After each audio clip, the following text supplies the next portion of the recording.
While the F-35 was designed to be a jack-of-all-trades multi-role fighter, the Lockheed Martin F-22 Raptor was built for one specific purpose: total air dominance.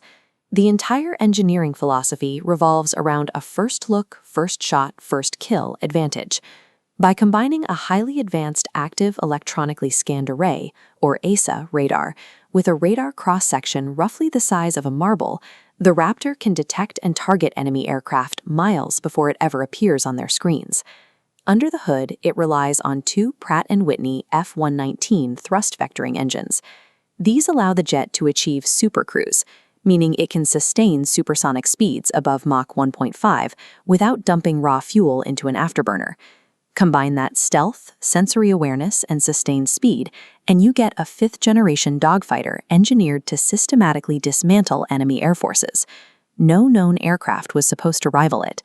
The Air Force originally planned to purchase 750 F-22s. Instead, production was canceled in 2011, halting at just 187 aircraft. Three factors killed the program. First, unit costs ballooned to over $143 million per plane. Second, the military was deeply entrenched in the global war on terror, prioritizing counterinsurgency operations over high-end stealth combat against near-peer nations. Finally, Congress passed the Obey Amendment, legally banning Lockheed Martin from selling the Raptor to eager allies to protect its classified stealth technology. Without foreign buyers, economies of scale completely collapsed. The consequences of shutting down the assembly line were permanent. The highly specialized tooling required to build the airframe was boxed up, scattered, or lost. Meanwhile, the jet's core computer architecture remained frozen in the early 1990s. If the United States government wanted to reverse course and restart the Raptor production line today, the Air Force estimates it would cost an astronomical $50 billion just to get the factories running again.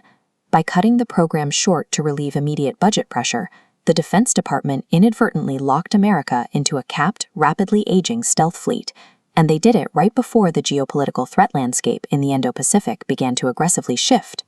That shift arrived in the form of the Chengdu J-20 stealth fighter. This is Beijing's direct heavy-duty answer to American air superiority. Rather than capping their ambitions, the Chengdu Aircraft Industry Group rapidly scaled up. By upgrading their manufacturing facilities with highly automated continuous flow pulsation assembly lines, China slashed production times, allowing them to roll out up to 100 new stealth airframes annually. This line graph tracks the active stealth fighter inventories of both nations over time. While the American F-22 fleet flatlines at exactly 187, the production curve for China's J-20 rises sharply, officially crossing the 250 mark and leaving the Raptor fleet outnumbered. Early batches of the J-20 were bottlenecked because they relied on imported Russian AL-31 engines.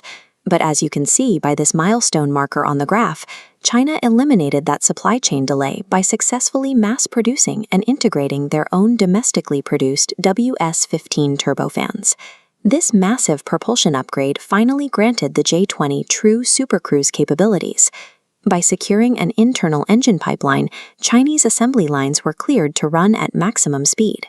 They successfully turned an advanced aerospace competition into an industrial math problem, tilting the Indo-Pacific balance of power away from American quality and toward Chinese quantity.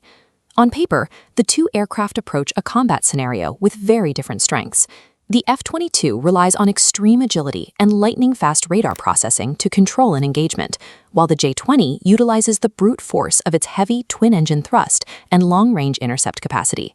If forced into a close-quarters dogfight, the Raptor has a distinct mechanical advantage.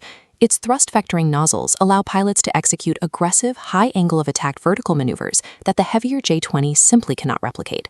However, individual acrobatics matter very little if you are facing a wall of enemy aircraft.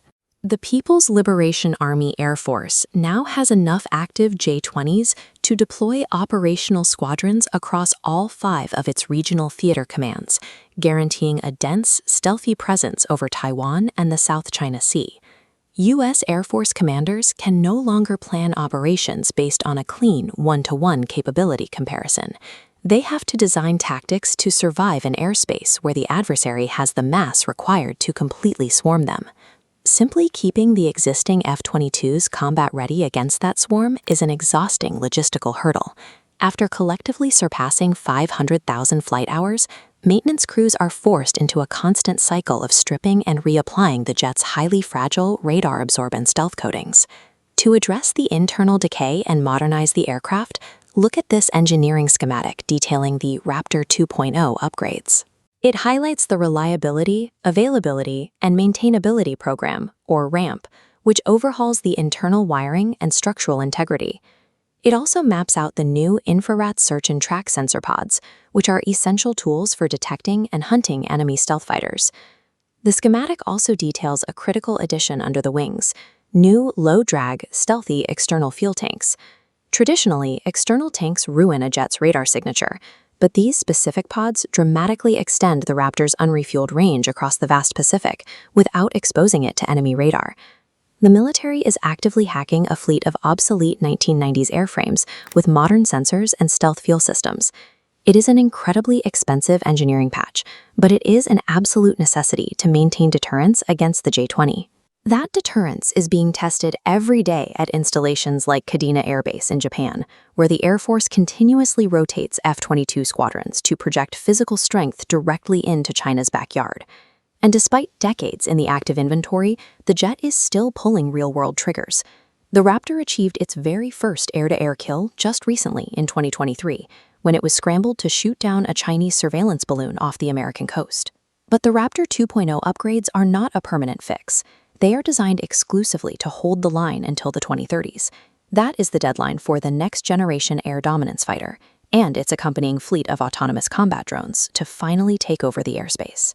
The F-22 was designed to be the undisputed apex predator of the 21st century. Today, it serves as a heavily modified bridge, carrying the weight of American air dominance just long enough for a new generation